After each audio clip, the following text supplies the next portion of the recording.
আসসালামু আলাইকুম ভাইয়া, welcome back to another video. তো সবাই কেমন আছো? আশা করি অনেক অনেক ভালো আছো। তো আজকে যে বিষয়টা হয়তো অনেক মানুষজন দেখে বুঝতে পারছেন যে আজকে হয়তো কোনো একটা ঘটনা ঘটছে এখানে। তো আজকের এই ঘটনাটা বাংলা সিনেমাকেও হার মানিয়েছে যে ভাই হয়ে আপন ভাইকে হত্যা করছে। আর শুধু হত্যাই নয়, এমন ভাবে হত্যা করছে যা আপনারা কল্পনাতেও নিতে পারবেন না।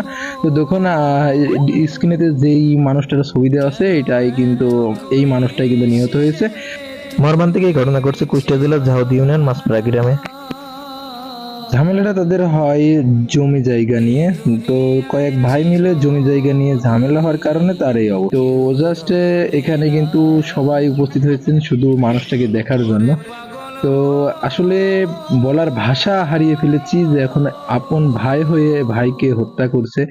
তো তার মাথার অবস্থা দেখে হয়তো বুঝতে পারছেন কি অবস্থা মাথার। এই দেখেন মাথার খাপড়ি এগুলা দেখতে পাচ্ছেন, মাথার খাপড়ি গুলা কিন্তু দেখা যাচ্ছে না, গাইডলাইনের সমস্যা আছে। তো জাস্ট মাথার খাপড়ি গুলা কিন্তু বাইরে একটা পাত্রের মধ্যে রেখে দিয়েছে আর কি। তো তার মাথায় আসলে অনেকদিন যাবত চিকিৎসা চলতেছিল। তো এতটাই মর্মান্তিক আহত হয়েছিল যে যাকে বাঁচানো কোনোভাবেই সম্ভব হয়নি ডাক্তারের। তো ভিডিওটা সবাই শেয়ার করে দিবেন যেন সবাই দেখতে পারে। ধন্যবাদ সবাইকে।